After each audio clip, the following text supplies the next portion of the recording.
माननीय सभापति महोदय, आपने मुझे बजट 2025-26 पर बोलने का जो अवसर प्रदान किया उसके लिए मैं धन्यवाद जोहार करना चाहूंगा।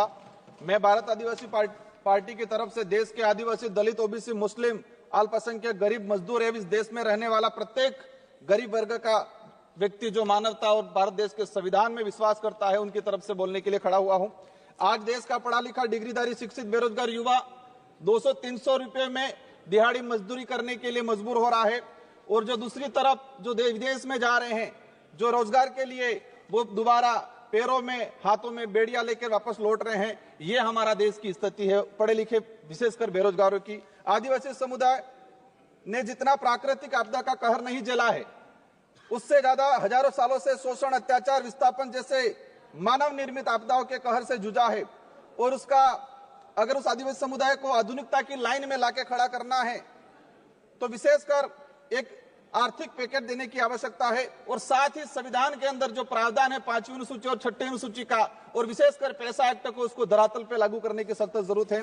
सभापति महोदय, देश के अंदर देखा गया है विस्थापन की जो समस्या, भारत देश में विकास के नाम से सबसे ज्यादा अगर कोई विस्थापित हुआ है तो आदिवासी समुदाय विस्थापित हुआ है। एक survey report Indian social institute की एक रिपोर्ट के अनुसार बताया गया है कि वर्ष 2010 से 2025 तक 15 सालों में 15 लाख आदिवासियों को विकास के नाम से विस्थापित किया गया है।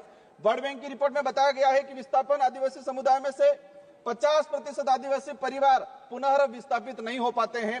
साथ ही भारत देश में एक सर्वे रिपोर्ट में आया है कि जो आदिवासी समुदाय है अपने जीवन काल के दौरान कम से कम 50% आदिवासी एक उम्र के अंदर 2 बार विस्थापित होते हैं। आजाद भारत में उस समाज को प्रताड़ित किया जा रहा है जिसका इतिहास का हर पन्ना खून से रंगा हुआ मिलेगा। क्या? क्योंकि आदिवासी जल जंगल जमीन की लड़ाई के लिए, देश की रक्षा के लिए मुगलों से, राजा रजवाड़ों से और अंग्रेजों से लड़ता आया, कभी झुका नहीं। लेकिन आज उनकी हालत बेहद बेहतर है। पिछले 10 सालों में भाजपा सरकार द्वारा धर्म की आड़ में कलम कागज के हथियारों से आदिवासियों के अधिकार, जल जंगल जमीन को हड़प कर आदिवासियों की मानसिक, आर्थिक, बौद्धिक हत्या करने का काम किया गया है। सभापति महोदय, आज बजट में सशक्त भारत बनाने की बात चल रही है। बनना चाहिए, हम भी चाहते हैं, हमारा देश से मजबूत बनना चाहिए, विश्व शक्ति बनना चाहिए। लेकिन स्थिति क्या है? हमारे देश का जो भविष्य कुपोषण की बेड़ियों में जकड़ा हुआ है। NFS 5 की रिपोर्ट बताती है कि आदिवासी बच्चों में 55% आदिवासी कुपोषित, और उसमें भी 42% बच्चे गंभीर एनीमिया से पीड़ित है। और आज देखा गया इस बजट के अंदर कि कुपोषण को दूर करने के लिए कोई बजट का प्रावधान नहीं किया गया है। बेटी बचाओ बेटी पढ़ाओ का नारा लगा रहे हैं, बट हमारे देश की महिलाओं के लिए हम भी चाहते हैं कि मजबूत बने, सशक्त बने। लेकिन हकीकत क्या है? देश के अंदर देखा गया है कि आदिवासी समुदाय में विशेषकर हर तीसरी महिला कुपोषण का शिकार है और हर दूसरी महिला एनीमिया का शिकार है। आदिवासी बच्चों में शिशु मृत्यु दर राष्ट्रीय औसत से 30% अधिक है। 5 वर्षों से कम उम्र के आदिवासी बच्चों की मृत्यु का अनुपात राष्ट्रीय औसत से 61% अधिक है। माननीय सभापति महोदय, बाकी जो रहा, जो जीवन काल के अंदर देखा गया है, कभी माओवादियों के नाम से, कभी नक्सलवादियों के नाम से मारा जाता है। एट्रोसिटी में कई आदिवासियों को मारा गया। NSRC की एक रिपोर्ट बताती है कि वर्ष 2020 से 2025 मात्र 5 साल के अंदर 400 आदिवासी पुलिस मुठभेड़ में मारे गए हैं। आज मणिपुर का हत्याकांड, मणिपुर में देख लो, कई आदिवासियों को मारा गया है। छत्तीसगढ़, झारखंड का आम आदिवासी कभी उधर नक्सलवाद, माओवादी की गोलियों के से कहीं के निशाने पे है, उधर पुलिस की गोलियों पे निशाने है। बीच में आम व्यक्ति जो है वो आज उसके साथ अत्याचार हो रहा है। हर दिन एक न एक व्यक्ति मारा गया है।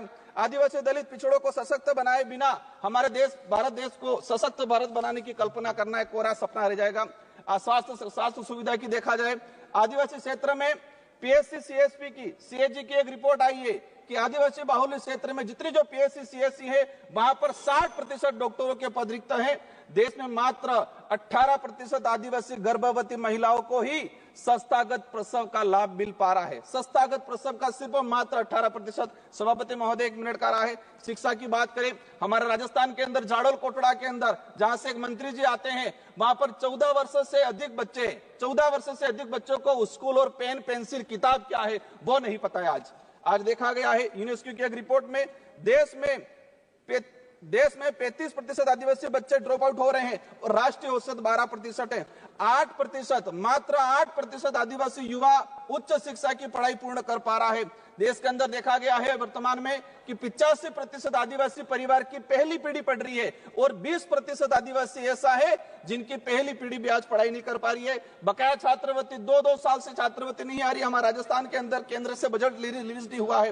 राष्ट्रीय विदेश छात्रवृत्ति योजना शुरू की 2013 के अंदर 20 बच्चे जा रहे थे आदिवासी समुदाय के, मैडम 1 मिनट का रहा है, और आज भी 20 बच्चे जा रहे। 2013 में हमारे देश से विदेश में 1,90,000 बच्चे पढ़ने जा रहे थे।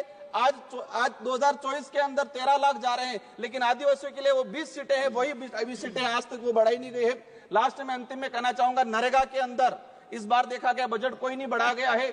नरेगा की मजदूरी 200 रुपए मिल रही है, उसको 600 रुपए तक किया जाए और 100 दिन का जो रोजगार है वो 200 दिन तक किया जाए। साथ ही आंगनबाड़ी कार्यकर्ता से हर प्रकार की सर्वे करा जाते हैं, सेंट्रल गवर्नमेंट इसको हैंडओवर करे और आंगनबाड़ी कार्यकर्ता सहायिका को एक राजकीय कर्मचारी का दर्जा दिया जाए और उसको नियमित करके भुगतान किया जाए। जल जीवन मिशन की बात हो रही थी, लेकिन ट्राइबल इलाके के अंदर 27% टारगेट अभी तक पूरा हुआ है, वो भी सैंक्शन, धरातल पे पानी नहीं पहुंचा है। अंत में कहना चाहूंगा, एकलव्य मॉडल की बात चल रही थी। हम चाहेंगे, अभी घोषणा के स्वागत करते हैं इस बात का, लेकिन उसको धरातल पे इंप्लीमेंट बहुत जल्दी होना चाहिए। किसानों की बात है, देखा गया किसानों पे गोलियां बरसाई जा रही है। किसान क्या डिमांड कर रहा है? एमएसपी की डिमांड कर रहा है। किसान चाहता है जो खेत में जिस मेहनत से उसने कमाया है। सभा की कार्यवाही मंगलवार दिनांक 11 फरवरी 2025 को प्रातः 11 बजे तक के लिए स्थगित की जाती है।